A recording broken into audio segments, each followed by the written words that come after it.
To study correlation. Correlation is basically relationship between two variables.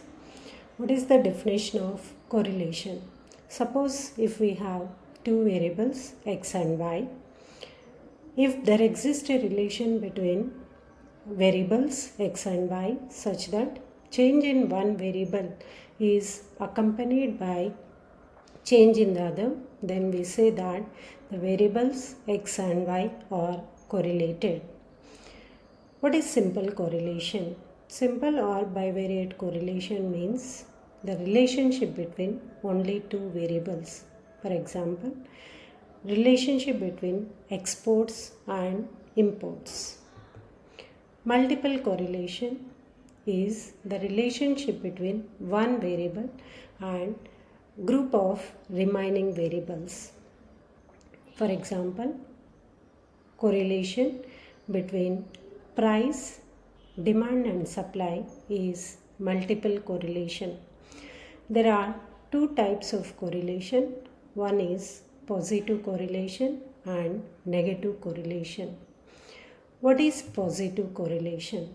Positive correlation means, suppose if we have two variables x and y, if both the variables increase or decrease together, then there is a positive correlation between x and y. For example, correlation between income and expenditure. If income increases, automatically expenditure also increases. If income decreases, expenditure also decreases. So both are in the same direction. What is negative correlation?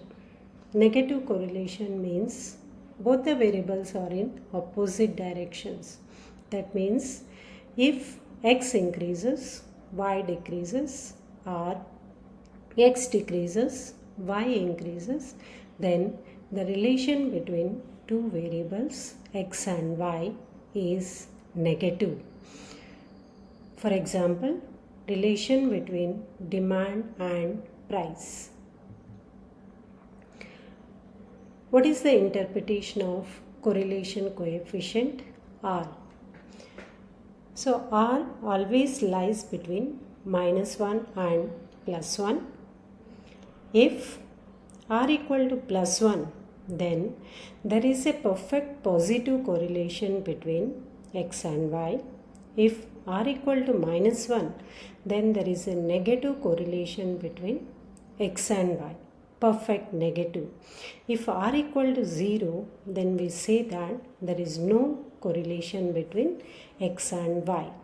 If R value lies between -1 and 0, then there will be negative correlation.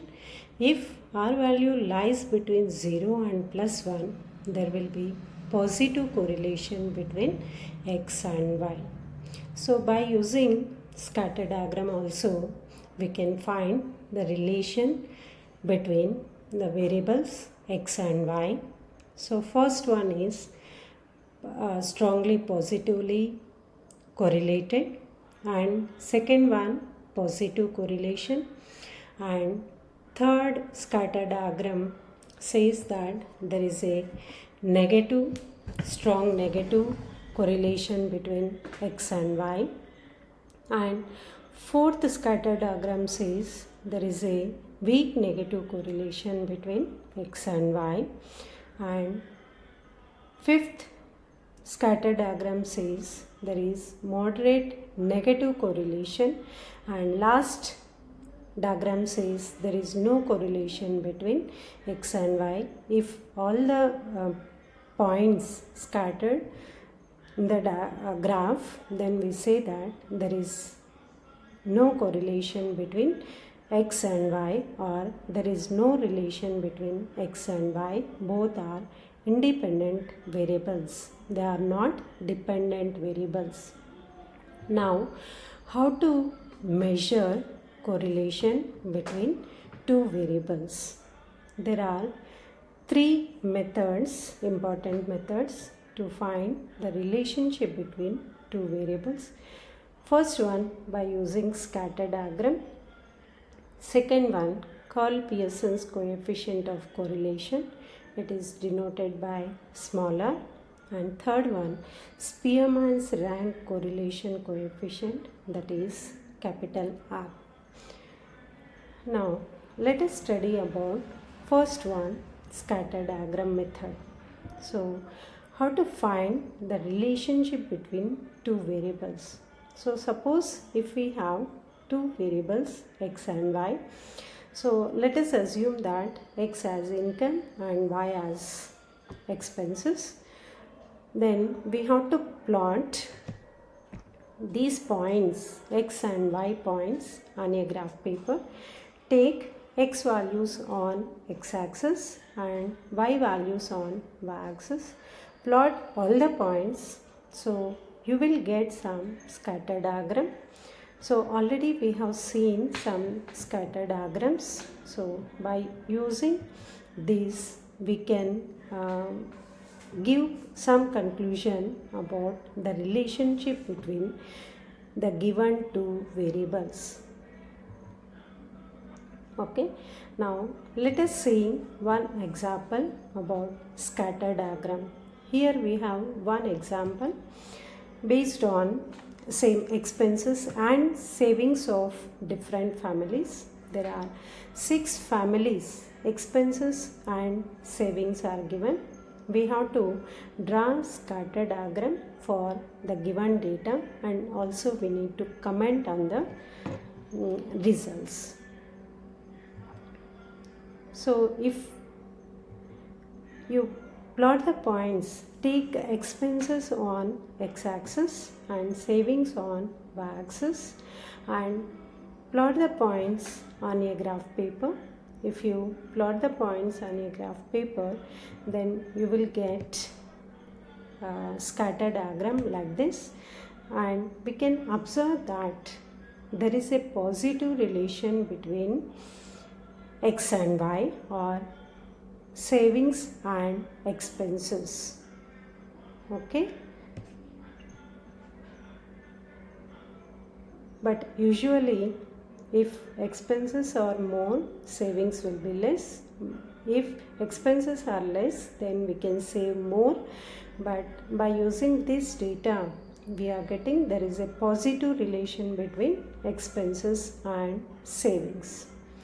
Now next method is called Pearson's coefficient of correlation.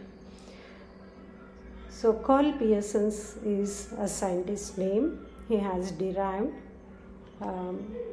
correlation coefficient to measure the relationship between two variables.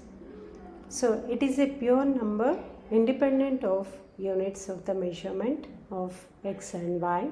So already we have seen it is denoted by R. It always lies between -1 and +1. So by using the given formula, we can calculate Carl Pearson's coefficient of correlation by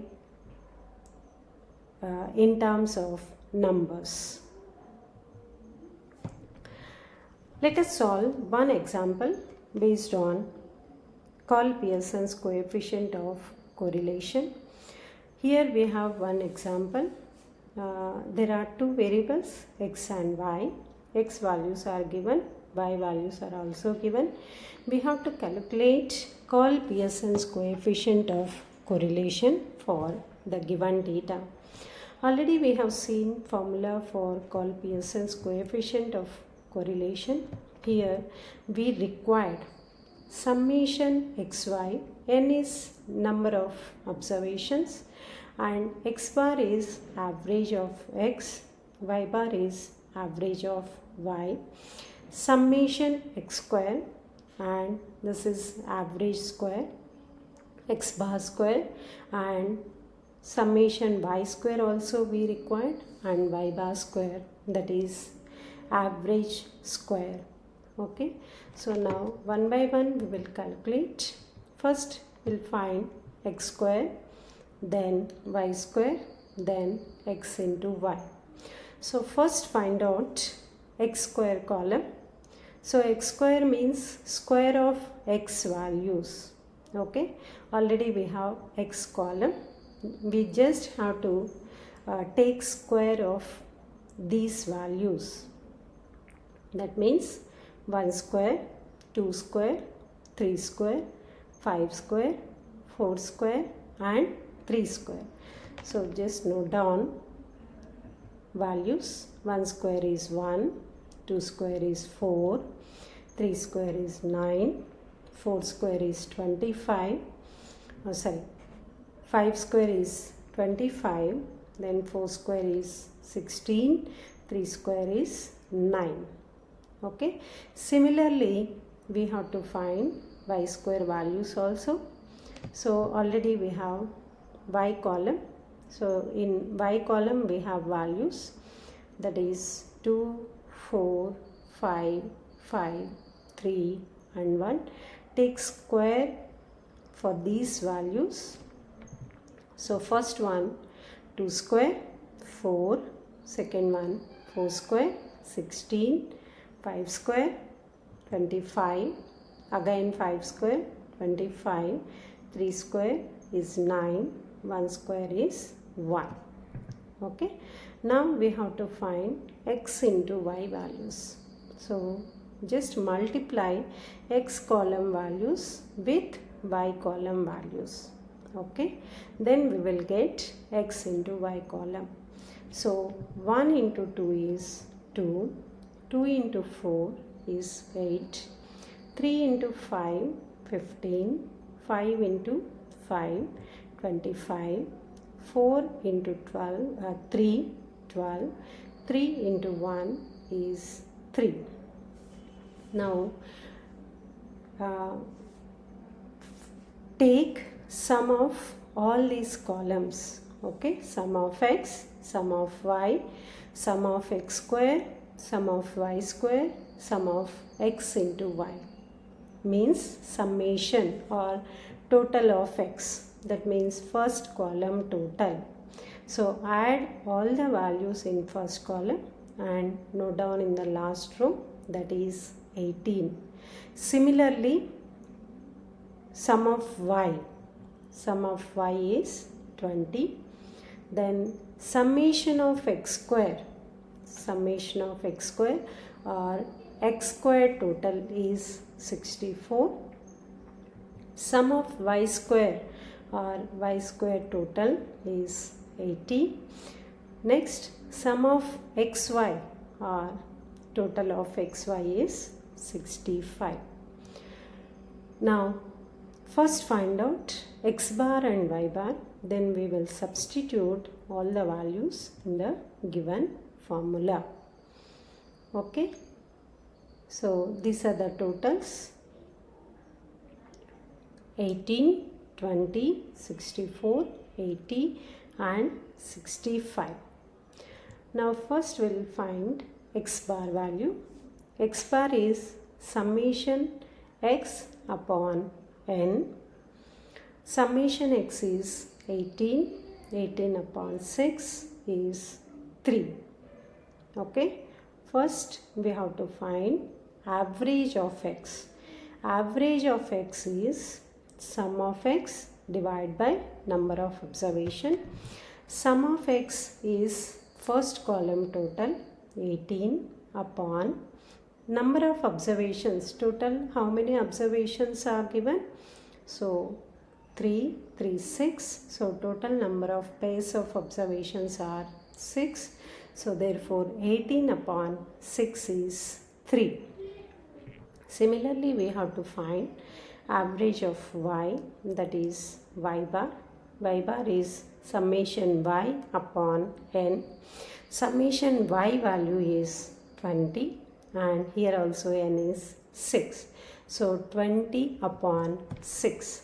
Y bar equal to summation y upon n, 20 upon 6 is 3.33.